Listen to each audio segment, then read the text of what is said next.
नमस्कार। कुमाऊनी बोली पर आधारित हमारी इस श्रृंखला में आज हम बात करेंगे दो कहावतों के बारे में। पहली कहावत मैंने बचपन में सुनी थी, तब इसका अर्थ मुझे मालूम नहीं था, लेकिन ये कहावत मेरे मन मस्तिष्क में बैठ गई थी। आगे चलकर जब इसका अर्थ मुझे पता चला तो इसकी सार्थकता का भी अनुभव हुआ। पहली कहावत है चाम प्यार या काम प्यार।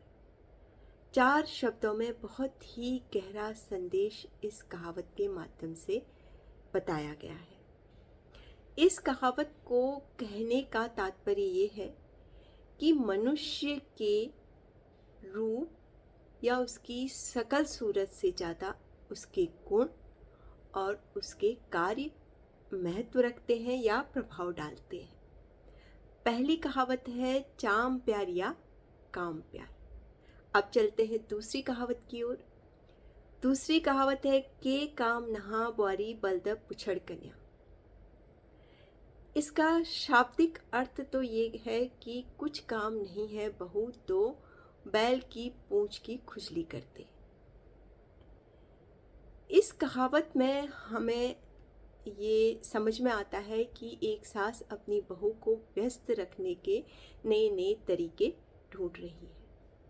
लेकिन दूसरे पहलू पर बात करूं तो एक सास अपनी बहू को व्यस्त रखना चाहती है ताकि उसके दिमाग में तरह तरह के विचार ना आए और मानसिक रूप से वो चीज़ों में व्यस्त रहे और उसका मानसिक स्वास्थ्य ठीक रहे। और ये बात केवल बहू के लिए नहीं, हम सब के लिए भी है, क्योंकि जब हम अपने आप को व्यस्त रखते हैं तो हम भावनात्मक और मानसिक रूप से स्वस्थ रहते हैं और हमारे अंदर सृजनात्मकता बनी रहती है। तो जो दूसरी कहावत है वो है के काम नहा बुआरी बलद पुछड़ कन्या। तो आज हमने दो कहावतों के माध्यम से ये जाना कि हमारे जो पूर्वज हैं उन्होंने कहावतों के रूप में हमको एक बहुत बड़ी धरोहर दे रखी है संदेशों की।